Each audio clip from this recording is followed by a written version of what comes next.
একটা ঝগড়াতে স্ত্রী সবসময় ঝগড়া লেগেই থাকে পারিবারিকভাবে, তো ভালো করে রান্না করে না, রান্নার কোনো স্বাদ হয় না। তো স্বামী মাঝে মধ্যেই রাগ করে রান্না ভালো নয় না খেয়ে বাড়ি থেকে চলে যায়। তো ওই রকমই একদিন সকালে রান্না ভালো হয়নি, স্বামী বাড়ি থেকে চলে গেছে।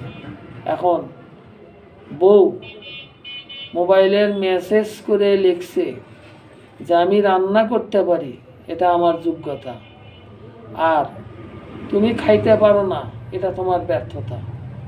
স্বামী মেসেজ পড়ে রাগিয়া ফায়ার হয়, স্বামী আবার উত্তর দিয়েছে আমিও আর একটা বিয়ে করতে পারি, এটা আমার যোগ্যতা, আর তুমি যদি সতীনের সংসার না করে খেতে পারো, এটা তোমার ব্যর্থতা। তারপরে থেকে ওই স্ত্রীর ভুল ভেঙে গেছে, তখন সুন্দর সুন্দর স্বাদের তরি তরকারি রান্না করা শুরু করে দিছে।